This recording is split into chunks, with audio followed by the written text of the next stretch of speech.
All right, welcome back to the GovCon show. This is the only show in government contracting cleared for public release, even if it is just barely. Which means we're already pushing our luck. Honestly, I am still not sure how we keep getting approved. But today we're doing something dangerous.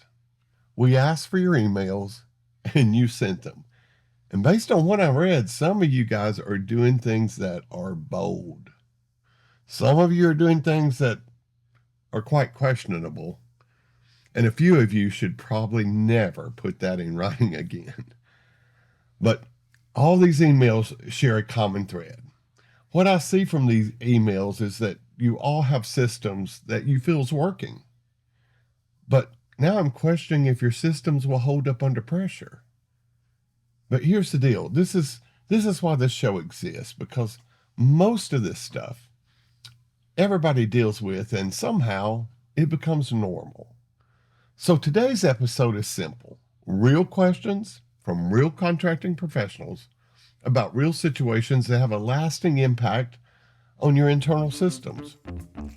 And I'm going to give you real answers. I'm no corporate filter, no it depends nonsense. This broadcast has been cleared for public release, but just barely. Broadcasting from deep inside the Federal Acquisition Labyrinth, this is the GovCon Show. This show is for acquisition pros, wannabe pros, and procurement insiders who need a place to unpack the chaos. We speak fluent contracting and sarcasm. No clearance required.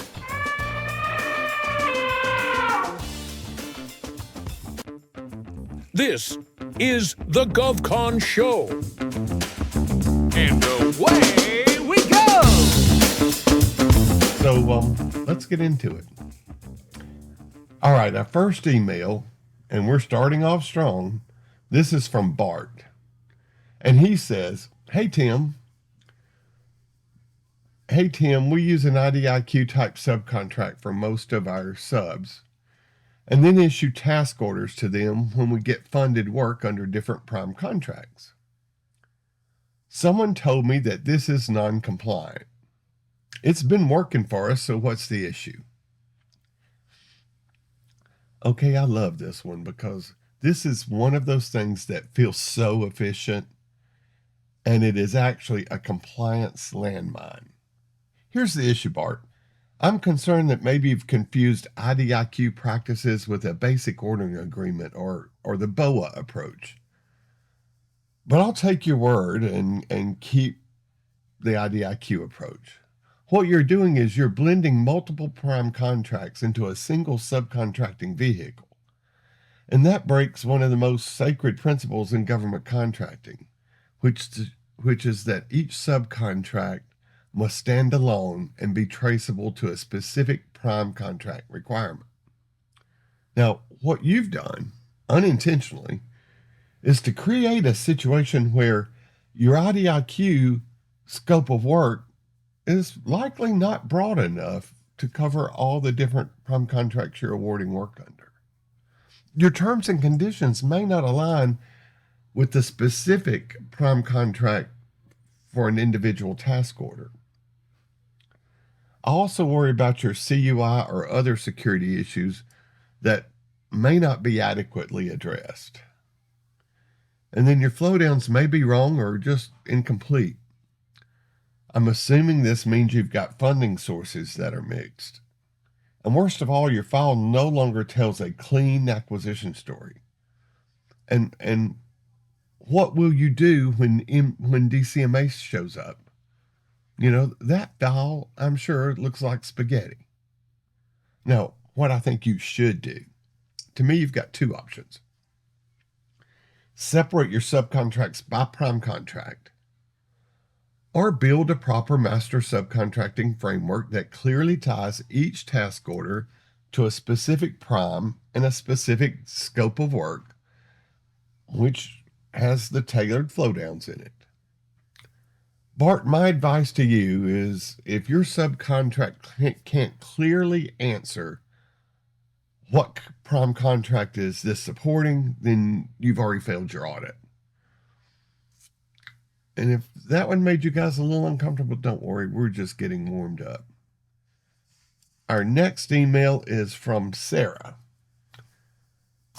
Sarah says, Tim, I work at a small woman-owned business, and my predecessor flowed down the exact prime contract type to all subs. So now I have cost type contracts with companies that don't have an approved accounting system. What do I do? Sarah, I'm going to say this as gently as possible. Your predecessor didn't flow down a contract, they flowed down a problem. Here's the reality. A cost reimbursement subcontract requires an adequate accounting system, cost tracking capability, audit readiness. And if your subcontractor doesn't have that, you don't have a cost type subcontract. What you have is an uncontrolled financial risk. So here's what I think you need to do immediately. First, stop awarding new work under those structures. Then evaluate each subcontract and try to decide if it can be converted to a firm fixed price or maybe a T&M contract.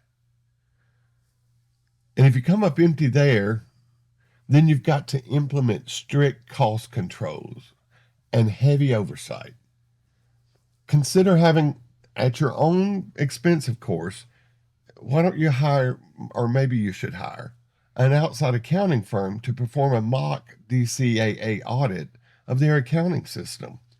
This will tell the accounting firm if they believe your subcontractor has a reliable accounting system. Of course, this means you've got to have terms in the subcontracts that gives you those audit rights. But if you don't, maybe you can negotiate them now. But if that accounting firm then determines that your subcontractor has a valid accounting system, then document it, rely on it, and realize the risk that you are accepting. And document everything. Sarah, the hard truth is, flow down does not mean copy and paste. It means apply what is appropriate. All right, so now we've got misaligned contract types. Let's talk about what happens when the prime has too much power. Our next email is from Michelle. And Michelle says that she wants us to talk about negotiating the termination for convenience clause. She says, when negotiating with primes, we want a T for C language that only applies if the government terminates the prime, not allow the prime to terminate us at their discretion. Is this reasonable? Short answer, yeah. Yeah, it's very reasonable. But no, you're probably not going to get it that clean. And here's why, because the primes want flexibility. They likely have small business plans that they have to meet. Those plans may be tied to funding or to teaming agreements that essentially tie the prime's hands. As a subcontractor, you want the protection. You want to know that your work is protected and it cannot be taken away from you. This is a risk allocation negotiation. What primes are protecting against is things like customer direction or customer changes, funding cuts or performance issues, business decisions internally. So what I think you should push for instead, if you cannot eliminate the T for C language, then shape it.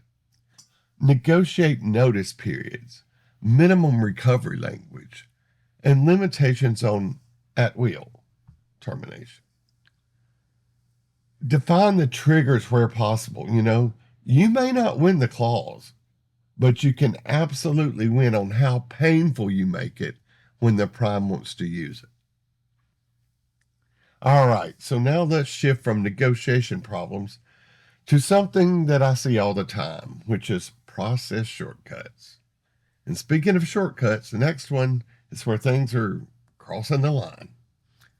Teresa sent this in. Teresa sent us this email that said, Love how straight to the point you guys are on contracting issues. So I have a question for you. We awarded a subcontract without competition because the supplier was the obvious choice. We documented it after the fact. That's okay, right? Boy, this is a classic. Yeah, total classic. It made sense at the time. Let me translate that into DCMA language for you. We violated our own procurement system. One thing you did not explain to me, though, and I realize that it's the vendor was part of your team all along, and when you competed for the effort, and probably wasn't just added, after you won your prime. I realize that answer, or when that actually happened in that situation, could have an effect on how you proceed forward. But based on the context you provided, here's the issue. Competition decisions must be planned, must be justified, and must be documented before the award, not after. After the fact justifications are one of the fastest way to get a CPSR finding. Teresa, here's what I think you need to do now. Document a proper sole source justification. Tie it to the facts that existed at the time of the award. Fix your processes going forward. And Teresa, remember, really commit this to your memory.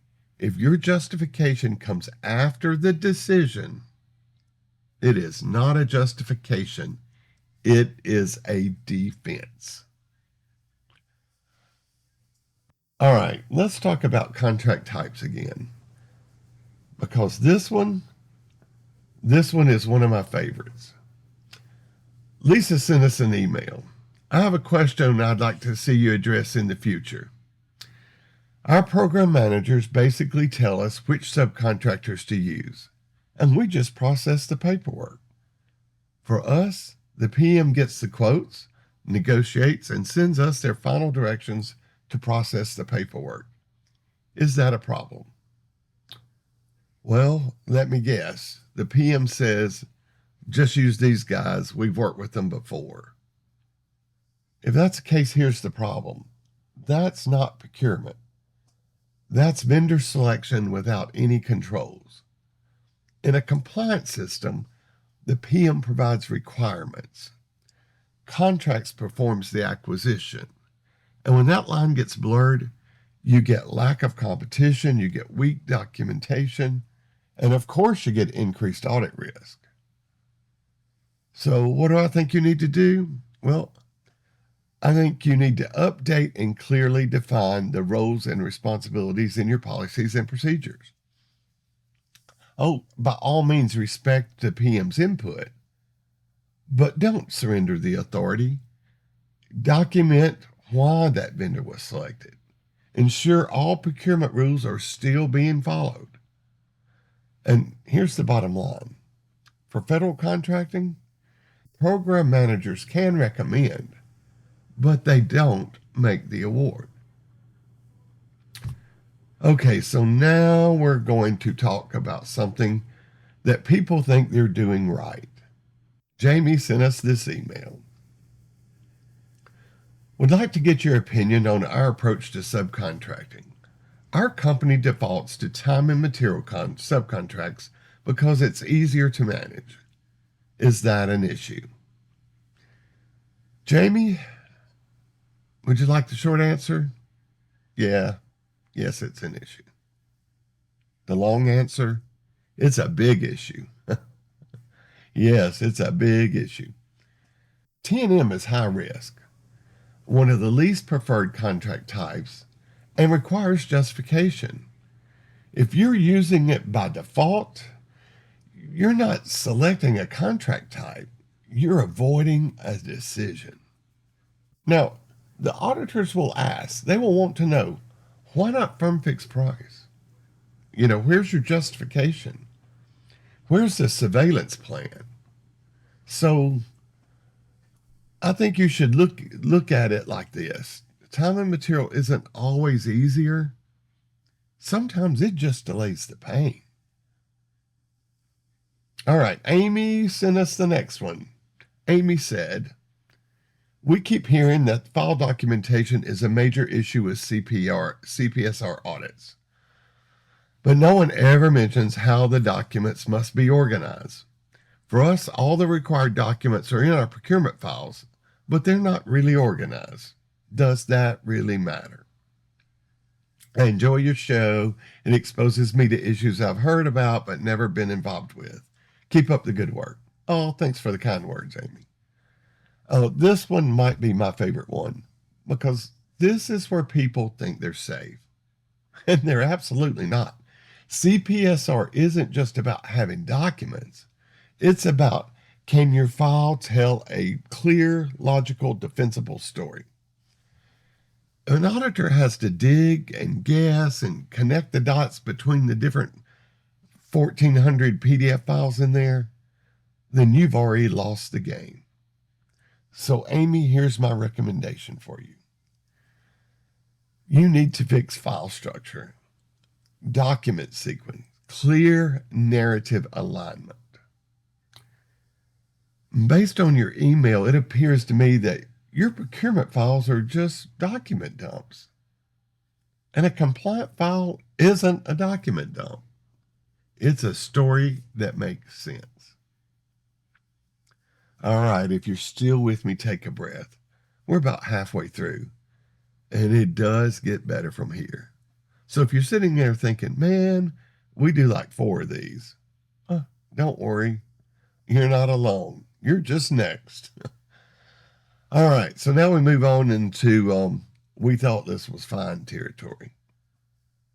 Emily said, love the show, and I have a question I'd like to get your opinion on. We recently won one of our largest prime contracts ever. We reviewed the prime contract and decided not to flow down certain clauses because they didn't seem applicable to the subcontractor's work. That's okay as long as we document it, right? This one sits right on the edge between smart judgment and career limiting decisions. Here's the truth. Not every clause should be flowed down because every clause must be evaluated independently and correctly. The danger is you thought it wasn't applicable, but maybe you didn't fully understand the clause, or you missed a mandatory flow down requirement. And guess what auditors ask? They say, show me your clause applicability analysis. Not show me your opinion, not what did your gut think. Auditors want to see your documented reasoning. And what that means is the auditor is going to expect the file to tell the story. If in your file, you should have all the documentation that supports everything. Formal clause review processes, written rationale, consistent application across all your files. So, Emily, my word of caution to you is don't get in trouble for excluding a clause. You get in trouble for not knowing why you did. All right, now we're stepping into some dangerous territory. Our next email comes from Steve. Steve sent us this email. We've written our policy and procedures so that a maximum term for a subcontract or purchase order is limited to 2 years. I have raised the issue that the effect is that we're splitting the requirement into smaller awards to stay under the dollar thresholds and simplify the process. If it is our policy, is it really allowed? Pause for dramatic effect here. Because this one gets people fired. Let's call it what it is. This is requirement splitting. Because why the time limit on the period of performance? I would love to see what documentation the files contain for the work performed in year 3. Yeah. But yeah, the effect is that you are splitting your requirements, and the only reason to split awards is to avoid the dollar thresholds. This would be a major compliance violation for any auditor that saw this. Thresholds exist to drive competition, to increase oversight, to ensure proper approvals are there. When you intentionally split work to avoid them, you're bypassing what should be your own procurement system. There is only one acceptable reason to split work, and that's because the requirement is legitimately separate. Not because of some arbitrary time limit, not because it's convenient. So, Steve, if your strategy is how do we stay under the thresholds, you have already crossed the line. All right, let's stay right in this zone of risk. Sharon wants us to answer this one. Our subcontractor started work based on email direction before we finalized their subcontract award. We signed it later. Is that a big deal? Yeah. Oh, yeah, that's a big deal. What you've got here is an unauthorized commitment wrapped in a handshake with a legal problem on top of it. Until a subcontract is executed, terms are not enforceable. Pricing may not even be locked in at that point, and your risk allocation is unclear at best. So if something goes wrong and you don't have a contract, what you have is a disagreement. So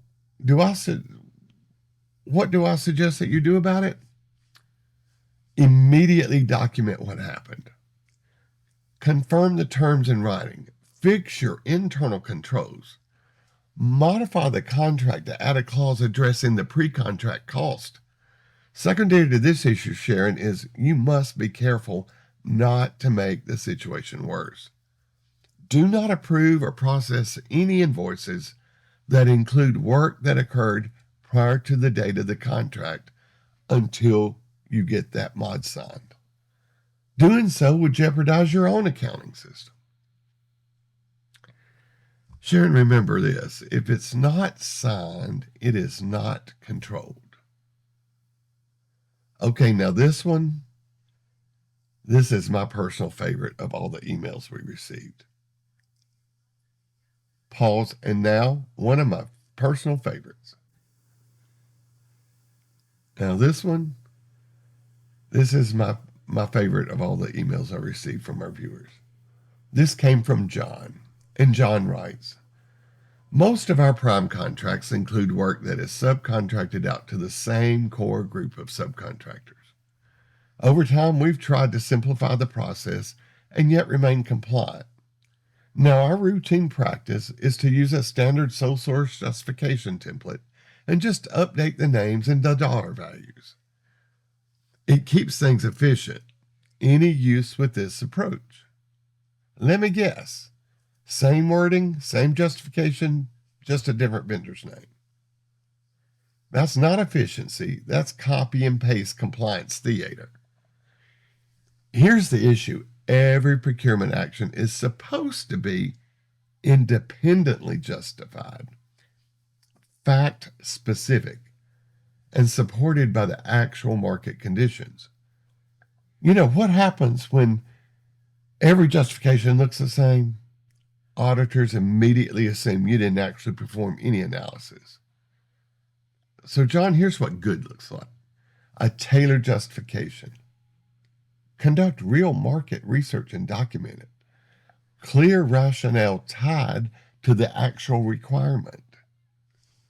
So my take on this practice is if every sole source looks the same, none of them are real. You are just contracting by checklist and without thought. Okay, and if you're thinking, okay, that's bad, but we won't do anything that's risky, well then let's talk about security. Got this email from Barry.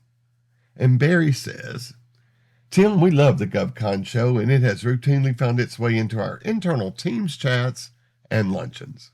That's great. Thank you, sir. So far, we've not seen anything about the role of security or the relationship between contracts and security. We want to get your thoughts on our processes. Our normal practice is to award subcontracts as fast as possible, usually the same day we get the prime awarded. The issue is security can't keep up. So we tell the subcontractor the DD-254 will be provided under separate cover. A friend from NCMA told me that's wrong and that the subcontract shouldn't be signed without it. Honestly, it's never been a problem. I have never even read a DD-254, and I don't see how this applies to my role as a subcontract administrator. What is your take? Wow. All right, I'm going to say this one a little slower than usual because this isn't just a compliance issue. This is a security issue, Barry. Let's start with the basics. The DD-254, the Contract Security Classification Specification. It is not paperwork.